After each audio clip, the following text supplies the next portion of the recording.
Now, Chuck Schumer and Manchin are holding meetings on how to move forward with President Biden's Build Back Better bill. Schumer has announced that the bill will be passed very soon. However, there will be some adjustments to the finalized version of the bill. Watch to the end to find out how to receive your fourth stimulus check. Schumer has said that he and other centrist Democrats like Manchin had discussed moving a bill that would unwind parts of the Republican tax law enacted when the former president was in office. The good news is that Schumer has confirmed that the bill could be passed in just a few weeks. The goal is to ease inflation, which is badly hurting economies, and President Biden's approval ratings. Democrats are eyeing a fast-track budget process that would bypass the need for 60 votes in the Senate necessary to overcome a Republican filibuster. Schumer told reporters today, "Look, reconciliation is very, very important, and I met with Manchin this morning. Our meetings were both preliminary and good, and we're going to continue to keep talking." Schumer added to reporters, "If you want to get rid of inflation, the only way to do it is to undo a lot of the former president's tax cuts and raise rates. No Republican is ever going to do that. So the only way to get rid of inflation is through reconciliation." Manchin of West Virginia, who played a key role in stalling the Democrats' sweeping spending bill, cited concerns about its impact on national debt and deficit. After today, meetings with Schumer, Manchin told reporters, "We talked about the tax code and doing something to combat inflation. He's just as concerned about inflation as I am. Reconciliation to me is about getting inflation under control, paying down debt, and getting a handle on what's going on." The West Virginia Democrat voiced an interest in potentially raising the corporate tax rate to 25% and the capital gains rate tax to 28%. To pass the reconciliation bill, Schumer would actually need to keep his entire caucus together, due to the evenly split margins in the Senate. It's unclear if centrist Democrat Chris Sinema of Arizona, who also played a big role in Build Back Better legislation, is open to the negotiations. Schumer has also said that today that President Biden is getting closer to canceling up to $50,000 in student loan debt for borrowers through executive action. During a speech on the Senate floor, Schumer said, "I'll keep urging the president to take this action, an important step. And I say to my colleagues, I think the president is moving in our direction.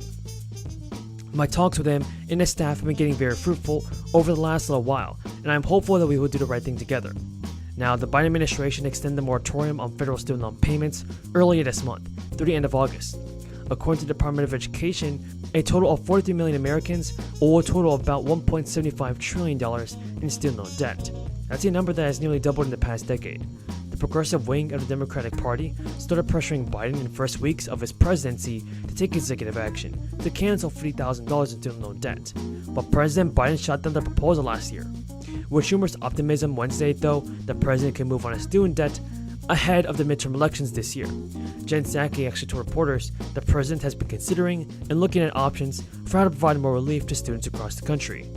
Meanwhile, Republicans have been united in their opposition to any student debt forgiveness. The GOP senators introduced an act that would actually end the suspension of repayments and prevent the president from canceling student debt.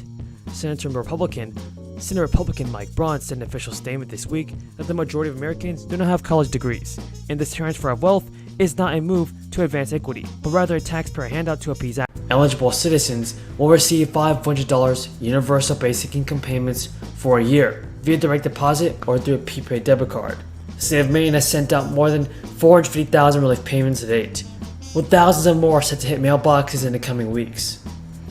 The $850 checks are approved early this year by the bipartisan majority in the legislature as part of the budget signed by Governor Mills, will go to nearly 1 million Mainers. The state is processing about 200,000 checks a week, and most should receive the checks by the end of July. The $1.2 billion state budget approved in April set aside more than half the total amount to be sent back to Mainers. During recent calls for a suspension of the state gas tax, which Mills opposes, she has pointed to the state relief checks as a way for Mainers to cover high gas and grocery costs. Delaware officials have also proposed $300 stimulus checks to help them offset the impact of inflation.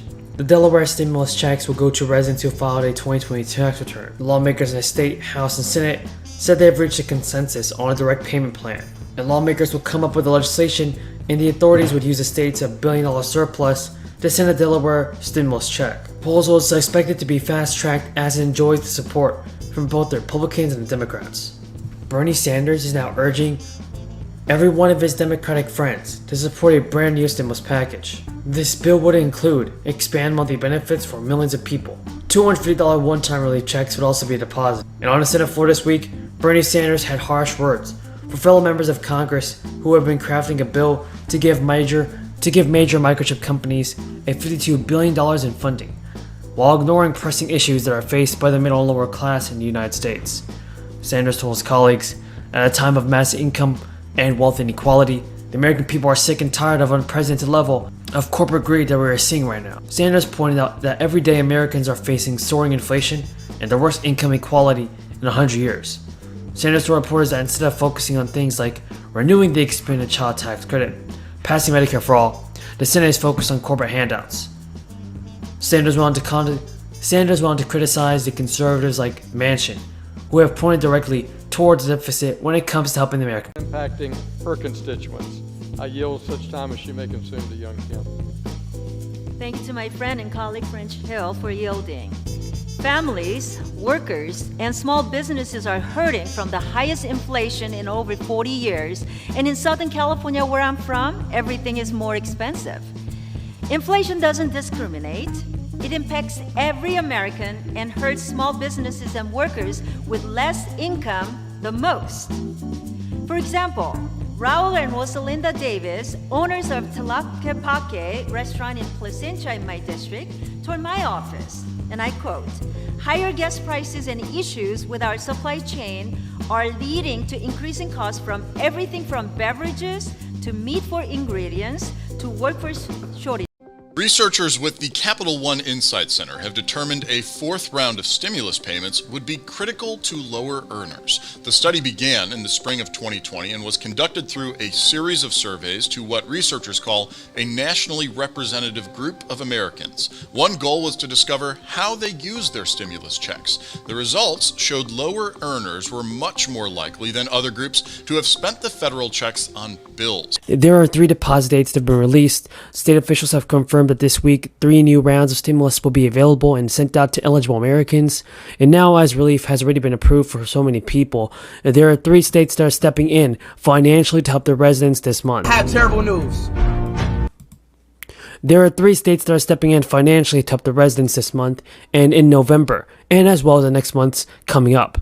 State surplus budgets have been funneled new stimulus payments or inflation relief checks into providing financial aid to state residents. California, Hawaii, and Virginia are following the footsteps of Colorado, Delaware, Florida, Georgia, and many other states that are sending out state stimulus payments.